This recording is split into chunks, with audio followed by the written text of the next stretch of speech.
तो बच्चों ये निमसेट 2011 का टेस्ट सीरीज है जो कि बहुत इंपॉर्टेंट है। ठीक है, 2011 और इस टाइप के क्वेश्चंस को जाते समय बच्चों के लिए बहुत इंपॉर्टेंट है कि इस टाइप के क्वेश्चन जरूर लगा के जाएं एंट्रेंस एग्जाम के लिए।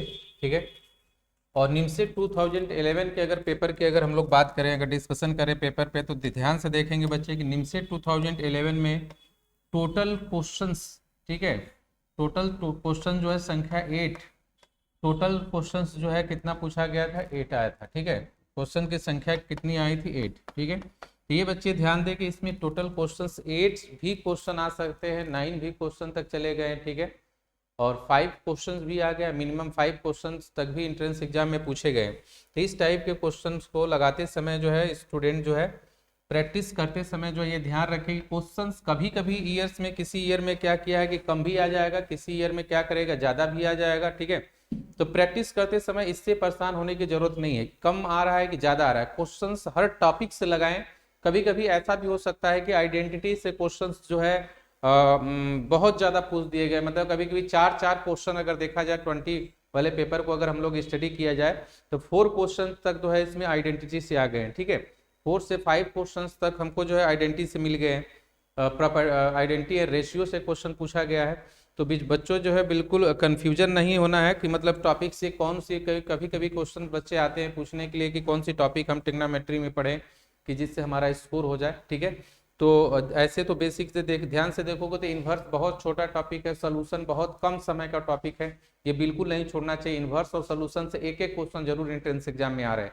कभी कभी सोल्यूशन से क्या कर रहा है, 2 क्वेश्चन, लेकिन इसकी अगर हम लोग बात करें सोल्यूशन की तो बहुत कम समय में सोल्यूशन को सीखा जा सकता है। ठीक है, नंबर ऑफ सोल्यूशंस क्या होंगे, ठीक है, ट्रिग्नोमेट्रिकल उसमें 3 ही फार्मूले होते हैं। अगर इस पेपर को निमसेट के पेपर को देखा जाए 2000 जो है 11 के पेपर का डिस्कशन किया जाए तो इसमें टोटल क्वेश्चंस कितने पूछे गए थे, प्रीवियस ईयर में 8 क्वेश्चन पूछे गए थे। ठीक है, तो ट्रिग्नोमेट्री एक अपने आप में, मैं बार बार समझा रहा हूँ हर लेक्चर में कि ट्रिग्नोमेट्री को बच्चों को नहीं छोड़ना चाहिए क्योंकि इंपॉर्टेंट है। ठीक है, और डायरेक्ट क्वेश्चन मैच कर जाते, कभी कभी आसान क्वेश्चन, जैसे ये पेपर देखोगे, ये पेपर का बहुत आसान क्वेश्चन है। कभी कभी पेपर में बहुत आसान क्वेश्चन आ जाते हैं बच्चों के लिए। ठीक है, जैसे अगर इस पेपर की बात करें तो साइन 30 डिग्री कास 45 degree plus sign 30 degree sine cos 30 degree sine 45, इसमें सिर्फ जो है वैल्यू रखना था बच्चों को। ठीक है, इस क्वेश्चन में, पहले क्वेश्चन में सिर्फ वैल्यू रखना था। साइन 30 डिग्री की वैल्यू उनको अगर याद है, कास 45 डिग्री की वैल्यू 1/√2, कास 30 डिग्री की वैल्यू √3/2, और यहाँ पे बच्चों क्या हो जाएगा 1/√2।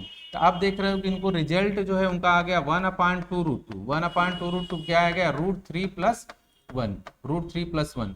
अब ये रिजल्ट आ गया, आंसर आ गया, हमारा आंसर क्या मिल गया, बी मिल गया। तो कभी कभी देख लो इतना आसान हो जाता है क्वेश्चन, अगर ऐसे पोर्शन एंट्रेंस एग्जाम में अगर छूट जाते हैं तो बहुत दिक्कत हो जाएगा। पेपर लगाते समय हमेशा प्रैक्टिस सेट करते समय पेपर के सबसे आसान पोर्शन को हमेशा अटैक करो। कि जो आसान पोर्शन कैसे पहचानोगे, इसकी सबसे अच्छी चीज है कि जो क्वेश्चन तुमको आता है, देखने के बाद लगता है कि मैं प्रैक्टिस किया हूं, मैं लगा सकता हूं, उस क्वेश्चन को सबसे पहले लगाओ। और पेपर में जो आसान क्वेश्चन होते हैं, जैसे क्वेश्चन बहुत आसान है, तो ऐसे क्वेश्चन एंट्रेंस एग्जाम में बिल्कुल नहीं छूटने चाहिए। कभी कभी क्या होता है कि स्टूडेंट जो है किसी और पोर्शन पे कठिन क्वेश्चन होता है लेकिन उसमें टाइम इतना उलझ जाता है कि यहाँ तक क्वेश्चन पहुंचना उसके लिए मुश्किल हो जाता है। तो ऐसा नहीं होना चाहिए, पेपर के हर क्वेश्चन को पूरा एकदम देखना चाहिए। हर एग्जाम में जो हर टाइप के क्वेश्चन दिए जाते हैं। ठीक है, बहुत कभी लो क्वेश्चन आ जाता है, कोई क्वेश्चन हाई होता है, कोई क्वेश्चन नहीं बन पाता बच्चों से। तो हर टाइप के क्वेश्चन को कैसे मैनेज करना, बच्चे जरूर प्रैक्टिस करते समय ध्यान दें। नेक्स्ट क्वेश्चन की अगर हम लोग बात करें तो नेक्स्ट क्वेश्चन में, ठीक है, नेक्स्ट क्वेश्चन जो है यहाँ बच्चों आइडेंटिटी से क्वेश्चन पूछा गया। पहला वाला भी आइडेंटिटी से है, तो ये भी क्वेश्चन ट्रिग्नोमेट्रिकल आइडेंटिटी से क्वेश्चन पूछा गया है। ठीक है, the solution of triangle A B C that cos b equal to 45 degree, c equal to 105 degree, और c की वैल्यू पूछा गया है, c इज इक्वल टू √2 दिया हुआ है। ठीक है, लेंथ जो है इसका क्या मिला हुआ है, √2 मिला हुआ है। तो अब किसी भी बच्चे को मालूम है, सभी बच्चों को, कि किसी भी ट्रायंगल अगर ए बी सी की अगर हम लोग बात करें तो triangle A B C, triangle का सम जो है angle A plus angle B अब प्लस एंगल सी, इसका सम जो है हमेशा क्या मिलेगा, 180 डिग्री मिलेगा। सम क्या मिलेगा, 180 डिग्री। ठीक है, इसका सम क्या मिलेगा बच्चों, 180 डिग्री मिलने लगेगा। ये सम 180 डिग्री मिलेगा। ठीक है। तो दो एंगल दिया हुआ है हमको, क्या बता, 105 डिग्री और कितना 45 डिग्री, 105 डिग्री 45 डिग्री दिया हुआ है। तो एंगल ए अगर हम लोग निकालना चाहते हैं यहाँ से, तो angle A is equal to क्या मिलेगा, angle B plus angle C is equal to कितना बताओ 180 डिग्री। और angle A is equal to अगर निकालेंगे तो हम लोग 180 या माइनस कितना कर देंगे एंगल बी अब प्लस एंगल सी। तो यहाँ से बच्चों एंगल ए की वैल्यू निकल जाएगी 180 अब माइनस 105 अब प्लस 45। तो यहाँ से बच्चों क्या निकल गया 30 डिग्री एंगल मालूम हो गया। एंगल ए जो है हमको क्या मालूम है 30 डिग्री। तो ए अपान ए साइन रूल लगाते हैं यहाँ से, साइन रूल लगाते हैं। ठीक है, sine A upon A equal to sine B upon B equal to sine C upon C. जब इसको हम लोग लगाते हैं साइन ए की वैल्यू कितना है, साइन ए की वैल्यू आ चुकी है हम लोग 30 डिग्री। 30 डिग्री वैल्यू रखेंगे तो क्या मिलेगा 1/2, मतलब 1/2a मैं डायरेक्ट लिख दे रहा हूँ। साइन बी की वैल्यू जो है sign B upon B sine B की वैल्यू बच्चों कितना 45 डिग्री। तो यहाँ पे क्या लिख सकते हैं हम लोग साइन 1/√2, तो इसको अपान √2 और यहाँ बी लिख सकते हैं। यहाँ पे साइन सी की वैल्यू जो है बच्चों हमको क्या मिला हुआ है 105 डिग्री। 105 डिग्री साइन सी, तो इसको क्या लिख सकते हो साइन 180 डिग्री अब माइनस कितना 75 डिग्री। ठीक है, 180 डिग्री माइनस, यहाँ पे थोड़ा सा मिस्टेक हो गया, इसको बच्चे सही कर लें। ठीक है, 180 डिग्री साइन 180 डिग्री अब माइनस, ठीक है 105 डिग्री 105। ठीक है 105 की जगह, सॉरी 1 मिनट, सॉरी 75। यहाँ पे बच्चे इसको 75 करें तब जाके सही होगा। ठीक है, तो यहाँ पे हम लोग को क्या कर लेना है 75 करेंगे हम लोग। ठीक है, तो 105 हम लोग को मिल जाएगा। ठीक है, अब इसको हम लोग किसमें 75 अगर आ गया साइन 180 डिग्री माइनस 75 डिग्री 105, तो इसका बच्चों क्या हो जाएगा वैल्यू क्या हो जाएगा साइन जो है अभी हम लोग देखेंगे साइन 75 डिग्री। साइन 75 डिग्री की वैल्यू अभी हम लोग देखे हैं कि साइन 30 या प्लस कितना बताओ 45।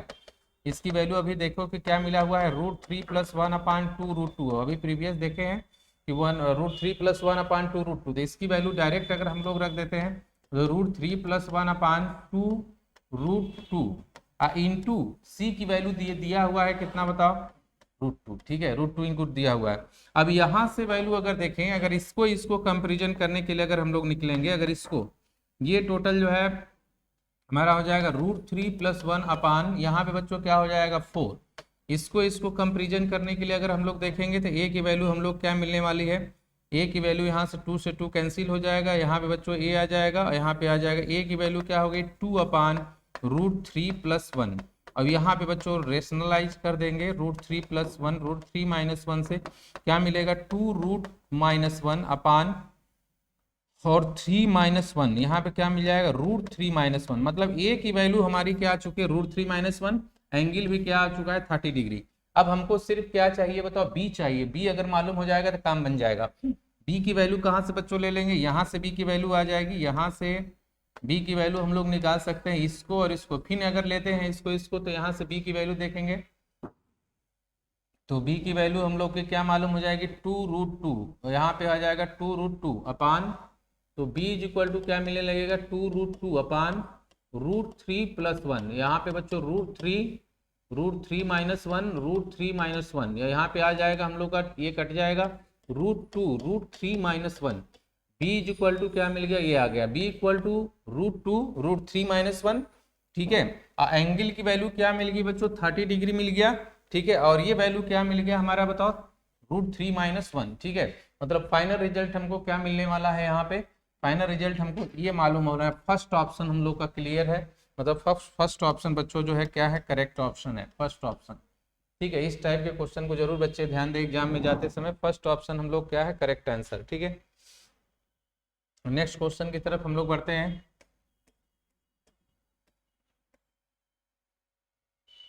General solution. अब ये देखो मैं हमेशा समझा रहा हूँ कभी कभी पेपर में आसान भी क्वेश्चन आते हैं, कभी कभी ट्रिग्नोमेट्री से कठिन भी क्वेश्चन आ जाएगा। जैसे क्वेश्चन बहुत आसान क्वेश्चन है, ठीक है, इसको अगर स्टूडेंट इसको लगाना चाहता है तो एक फार्मूला उसको याद होना पड़ेगा।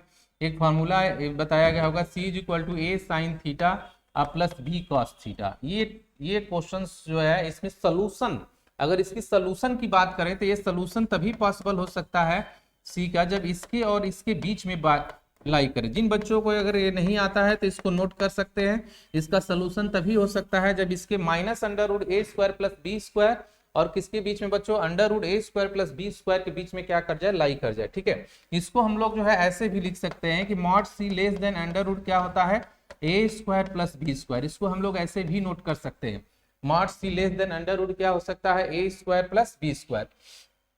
अब क्वेश्चन लगाते समय जो है स्टूडेंट ध्यान दे, अब क्वेश्चन लगाते समय जो है हम लोग यहाँ पे क्वेश्चन को सॉल्व करते समय जो है यहाँ पे बच्चों को ये ध्यान देने की जरूरत है कि ये सोल्यूशन मतलब तभी पॉसिबल हो सकता है जब इसके बीच में क्या करे, लाई करे। यहाँ पे अगर स्टूडेंट यहाँ पे देखेगा, ठीक है, ए की वैल्यू हो जाएगी और ये जो है 1 जो है यहाँ पे है तो किसकी वैल्यू बी की हो जाएगी, ये 3 के इक्वल है।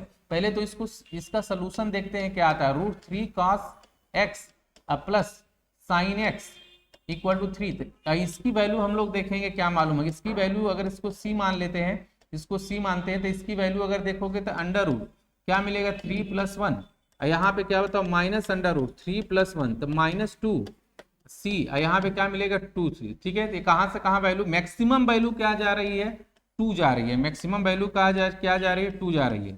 ठीक है, और मिनिमम वैल्यू क्या जा रही है, -2। मैक्सिमम वैल्यू जब 2 जा रही है, लेकिन जबकि इसकी मैक्सिमम वैल्यू क्या है बताओ, 3 है।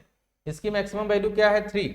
ठीक है, तो ये देख रहे हो कि ये कभी भी सोल्यूशन नहीं दे सकता। ठीक है, इसका रिजल्ट क्या आ जाएगा बताओ, नो सोल्यूशन। नो सोल्यूशन क्या हो जाएगा रिजल्ट, नो सोल्यूशन। ये नो सोल्यूशन बच्चों इसका रिजल्ट सही है, सी ऑप्शन हमारा एकदम करेक्ट जा रहा है, नो सोल्यूशन। ठीक है, ठीक है, एक्स की मैक्सिमम वैल्यू 2 ही जाएगी जबकि यहाँ पे 3 दिया हुआ है जो कि पॉसिबल नहीं है। नेक्स्ट क्वेश्चन की तरफ अगर हम लोग आगे बढ़ें, और ये तो फार्मूला है, इस बच्चों को ये फार्मूला अगर याद है, बेसिक फार्मूला एकदम ये देखो, इसमें अभी तक में हम लोग को जो है एक थोड़ा सा कठिन क्वेश्चन रहा, और ये जो अभी थर्ड वाला सेकंड वाला क्वेश्चन थोड़ा सा रहा, नहीं तो फर्स्ट वाला क्वेश्चन आसान था, थर्ड वाला क्वेश्चन आसान था। ये फोर्थ जो क्वेश्चन है ये और आसान क्वेश्चन है। इसमें बस स्टूडेंट को ये ध्यान देना था, cos 2x का फार्मूला याद होना चाहिए। बस cos 2x का तुमको फार्मूला याद है, काम बन जाए। cos 2x का फार्मूला क्या होता है, 1 - tan स्क्वायर एक्स अपान 1 + tan स्क्वायर एक्स। ठीक है, 1 - tan स्क्वायर एक्स अपान 1 + tan स्क्वायर एक्स, ये cos 2x का फार्मूला है। मतलब अगर इसके इक्वल टू अगर हम लोग बात करें तो इसके इक्वल टू क्या हो जाएगा बताओ, cos 30 डिग्री। cos 30 डिग्री मतलब ये इसके बराबर हम लोग क्या लिख सकते हैं, cos 30 degree 1 + tan square 15 degree. cos 30 degree, cos 30 degree की वैल्यू क्या होती है बच्चों, √3/2। मतलब कौन सा ऑप्शन सही जा रहा है, सी ऑप्शन हमारा सही जा रहा है। यहाँ से सी ऑप्शन क्या जा रहा है बच्चों, करेक्ट जा रहा है। ठीक है, ये इसको बच्चे सुधार कर लेंगे, ये सॉरी इसको, ये सी ऑप्शन हमारा क्या हो जाएगा, करेक्ट हो जाएगा। ठीक, ये बहुत ही बेसिक से क्वेश्चन आया हुआ था एंट्रेंस एग्जाम में 2011 में, निमसेट ये पूछा गया क्वेश्चन है। ठीक है, और बहुत बेसिक से पूछ गया, डायरेक्ट फार्मूले पे। मतलब हर जो क्वेश्चन प्रैक्टिस करते समय ऐसा नहीं कि तुम कठिन क्वेश्चन पे ही ध्यान दो, आसान क्वेश्चन को भी एकदम प्रैक्टिस में रहे कि आसान फार्मूले याद रहे। एग्जाम में जाने से पहले फार्मूले, जो बेसिक फार्मूले हैं बिल्कुल याद करके जाए, उनको बहुत बेनिफिट मिलेगा। ठीक है, नेक्स्ट पॉइंट पे हम लोग आते हैं। यहाँ पे नेक्स्ट पॉइंट, नेक्स्ट क्वेश्चन देखते हैं, फिफ्थ क्वेश्चन पे आते हैं। ठीक है, फिफ्थ क्वेश्चन में ये फिर जो है बच्चों आइडेंटिटी से फिफ्थ क्वेश्चन एक आ गया, जो है आइडेंटिटी से क्वेश्चन पूछा गया ट्रिग्नोमेट्री पोर्शन पे। निमसेट 2011 में हम लोग देखेंगे क्वेश्चन। फिफ्थ क्वेश्चन, पांचवा क्वेश्चन जो है क्या बोला रहा है, sin x cos x and tan x are in GP, then cot के power 6x minus cot square x will be. ठीक है, ये क्या होगा, ठीक है, विल बी। ठीक है, sin x cos x tan square से जीपी में है। जीपी में अगर कोई भी बच्चों A B C are in GP, अगर कोई भी सीरीज इन जीपी में है बच्चों, तो जीपी में अगर सीरीज है तो क्या होता है, B square is equal to AC सी। पहले तो बच्चों को बेसिक ये चीजें दिमाग में होना चाहिए, अगर ये नहीं है तो क्वेश्चन ये नहीं लग पाएगा। A B C are in GP, A B C are in GP, then B square is equal to क्या हो जाएगा, A C. B square is equal to क्या हो जाएगा, ए सी। अगर ये तुमको मालूम है तो फिर क्वेश्चन हमारे लिए क्या हो जाएगा, आसान हो जाएगा। B square is equal to क्या हो गया, ए सी। ठीक है, अब यहाँ पे बच्चे क्या करेंगे, cot के पावर 6, cot के पावर 6 अब लगाएंगे।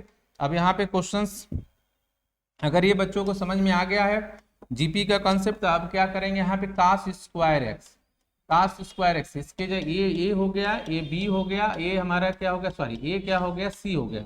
तो B square is equal to क्या मिलेगा, sine x, sine x tan x कट जाएगा यहाँ बच्चों इसका, ठीक है। ये क्या मिल जाएगा, cos cube x is equal to क्या मिलने लगा, sine square x, cos cube is equal to sine square x, ठीक है। तो यहाँ पे रिजल्ट क्या मिलने लगेगा, काट के power 6x minus cot square x, ठीक है। ये रिजल्ट क्या मिल जाएगा, कॉस के power 6x minus sorry upon sine के पावर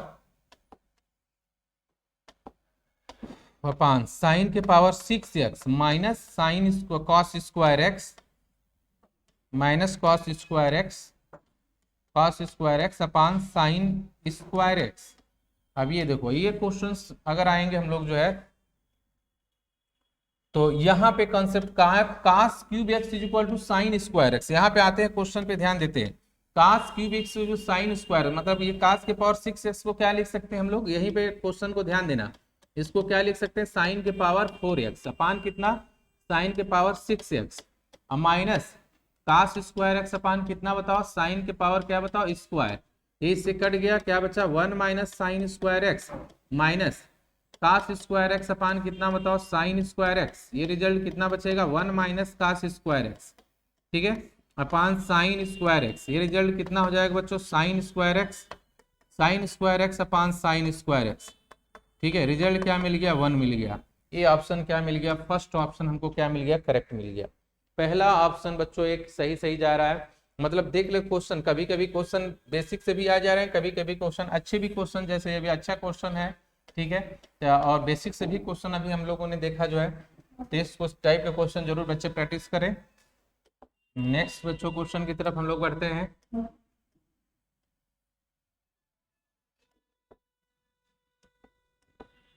चलो यहाँ पे ध्यान दे बच्चे, अब यहाँ पे क्या हो जाएगा, greatest angle of a triangle whose side are x square plus x plus 1 2x plus 1 x square minus 1।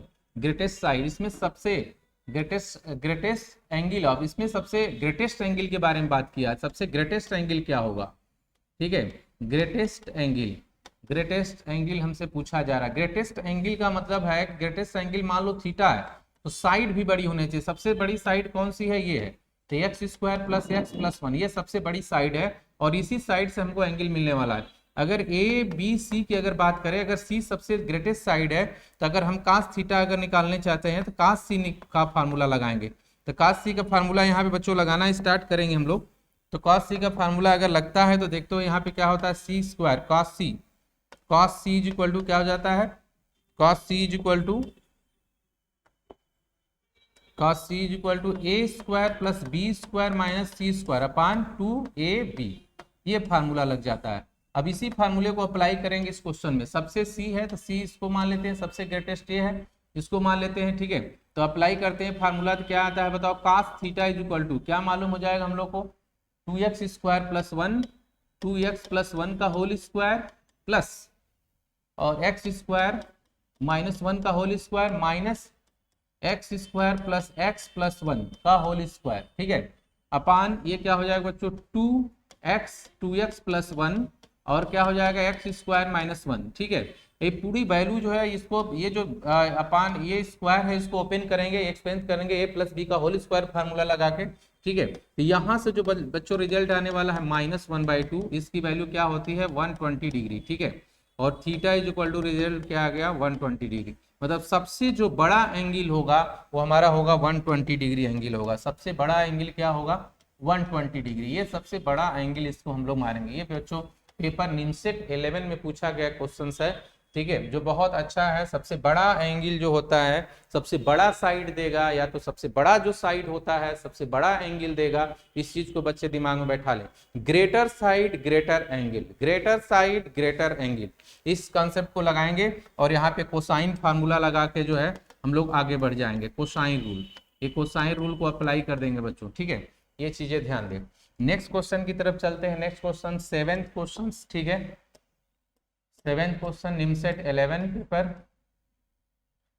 ये बच्चों ट्रिग्नोमेट्रिकल इक्वेशन से पूछा गया है, और इक्वेशन हमने बताया कि इक्वेशन के जो क्वेश्चन होते हैं बहुत आसान होते हैं। ट्रिग्नोमेट्रिकल इक्वेशन के आप देखोगे बहुत कम समय में क्वेश्चन आ जाते हैं। ट्रिग्नोमेट्रिकल इक्वेशन में साइन दिया हुआ है, तो theta is equal to formula याद होगा n पाई प्लस -1 के पावर n ठीक है, अल्फा हो जाता है। ये फार्मूला ट्रिग्नोमेट्रिकल इक्वेशन साइन के लिए होता है, sine theta is equal to क्या हो, साइन अल्फा। तो ऐसे कंडीशन में ये फार्मूला जो है हम लोग लगा देते हैं। ठीक है, तो सभी साइन के फॉर्म में ही दिया हुआ है, तो डायरेक्ट इसको हम लोग कुछ नहीं करना है, इक्वेशन को डायरेक्ट रखना है, 3 साइन थीटा अब -2 इक्वल टू 0। अब यहाँ पे बच्चों क्या हो जाएगा, 2 sine square theta -2 sine theta. ठीक है, और यहाँ पे 4, यहाँ पे 1 मिनट, यहाँ फैक्टर में थोड़ा सा मिस्टेक हो जाएगा अगर सही से नहीं किए हम लोग तो। 2 sine square theta -4 sine theta और plus sine theta -2 equal to 0। यहाँ पे क्या आ जाएगा बच्चों, 2 sine theta -2 sine theta -2 plus 1 sine theta -2 equal to क्या बताओ, 0, इक्वल टू 0। यहाँ से रिजल्ट क्या आ गया बच्चों, यहाँ से रिजल्ट क्या आ गया, 2 साइन थीटा प्लस 1 और ये क्या आ गया बताओ, साइन थीटा -2 इक्वल टू क्या मिला, 0। Sine theta not equal to क्या मिल गया, 2। ठीक है, यहाँ से साइन थीटा की वैल्यू क्या आ जाएगी, -1/2। ठीक है, ये तो पॉसिबल ही नहीं है, ये तो कभी भी पॉसिबल नहीं है, क्योंकि साइन थीटा की मैक्सिमम वैल्यू क्या होती है, 1 होती है, और साइन थीटा की मिनिमम वैल्यू क्या होती है बच्चों, -1 होती है। तो साइन 2 थीटा की जो 2 वैल्यू आ रही है वो तो कभी भी पॉसिबल नहीं है। ठीक है, कि 2 वैल्यू आ जाए, क्योंकि इसका जो है कम से कम वैल्यू जो है साइन थीटा का क्या आ सकता है, कम से कम वैल्यू जो है इसका जो है -1, ज्यादा से ज्यादा वैल्यू 1 आएगा। तो यहाँ पे बच्चों sine theta is equal to क्या हो जाएगा, साइन, ये कितने डिग्री की वैल्यू इसका हम लोग लिख लेंगे -1/2। इसका मतलब आ गया pi plus 180 degree, pi plus pi by 6 मतलब 7 क्वाड्रेंट्स में चले आएंगे हम लोग जो है। ठीक है, 7 पाई/6 जो है आने लगेगा, मतलब थीटा इज इक्वल टू क्या मिला है बताओ, n पाई प्लस -1 के पावर n 7 पाई/6। ये हमारा आंसर आ गया, सोल्यूशन। ये सोल्यूशन है बच्चों ट्रिग्नोमेट्रिकल, ये सोल्यूशन ट्रिग्नोमेट्रिकल, ध्यान देंगे। अब यहाँ पे रिजल्ट क्या मिलने लगेगा हम लोग को, ये रिजल्ट क्या आने लगा, डी ऑप्शन हमारा क्या हो गया, करेक्ट हो जाएगा, डी ऑप्शन क्या हो जाएगा, करेक्ट। ठीक है, तो इस टाइप के क्वेश्चन निमसेट के क्वेश्चन पेपर 11 में पूछा गया क्वेश्चन है। ठीक है, ये 11 क्वेश्चंस जो है पूछा गया क्वेश्चन है, बहुत इंपॉर्टेंट क्वेश्चन है, इस टाइप के क्वेश्चन जरूर बच्चे ध्यान दे। ठीक है, नेक्स्ट लास्ट क्वेश्चन की अगर बात करते हैं हम लोग। ठीक है, इस क्वेश्चन में थोड़ा सा सुधार कर लेंगे बच्चे, टाइपिंग करने में मिस्टेक है और इसको सुधार कर लेंगे बच्चे। यहाँ पे इसको a cos 2 थीटा, यहाँ पे ये इसको भूल जाएंगे, ये कुछ नहीं है, और यहाँ ऊपर क्वेश्चन दिख नहीं रहा, 1 मिनट।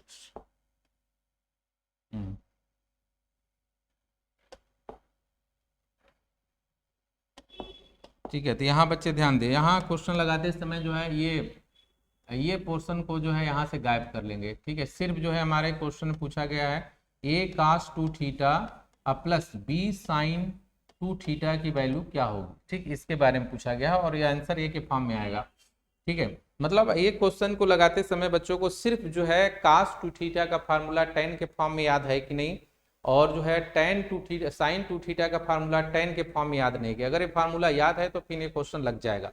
cos 2 थीटा का फार्मूला tan के फॉर्म में बच्चों को 1 माइनस क्या हो जाएगा बच्चों, 1 minus tan square theta upon कितना हो जाएगा, 1 प्लस tan स्क्वायर थीटा।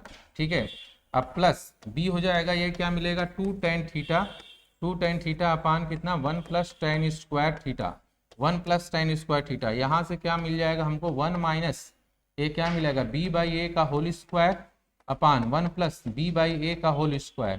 ठीक है, 1 प्लस b और यहाँ पे 2 b/a अपान 1 प्लस b/a का होल स्क्वायर। ठीक है, ये बच्चों जो है रिजल्ट जो है इसको ये पूरा कैलकुलेशन हो जाएगा, यहाँ से कैलकुलेशन होकर पूरा कैलकुलेशन इसको करेंगे बच्चे, तो क्या मिलेगा, b प्लस a का b square plus a square upon क्या आ जाएगा, b square plus a square, पूरा कैंसिल हो जाएगा ये यहाँ से, और रिजल्ट क्या मिलेगा, ए। मतलब पहला ऑप्शन हमारा क्या जा रहा है, सॉरी बी ऑप्शन हमारा करेक्ट जा रहा है, मतलब सेकंड ऑप्शन जो हमारा क्या, ए आएगा। ठीक है, ये रिजल्ट क्या गया बच्चों से। ये पेपर जो है 8 क्वेश्चन पूछा गया था निमसेट 11 में। अगर ट्रिग्नोमेट्री को देखा जाए तो बहुत अच्छा मतलब स्कोर करने लायक था जो है 11 का पेपर। ठीक है, तो किसी भी ईयर में थोड़ा कम क्वेश्चन, किसी में बहुत ज़्यादा क्वेश्चन भी आ सकता है ट्रिग्नोमेट्री में। तो किसी भी एक ईयर के पेपर को देख के बिल्कुल बच्चे जज ना करें कि ट्रिग्नोमेट्री को हम छोड़ें कि लगाएं। ठीक है, बिल्कुल प्रैक्टिस करके जाएं ऐसे टाइप के क्वेश्चन को। ठीक है। तो आज का बच्चों लेक्चर इतना ही रहेगा। सभी बच्चों को थैंक यू।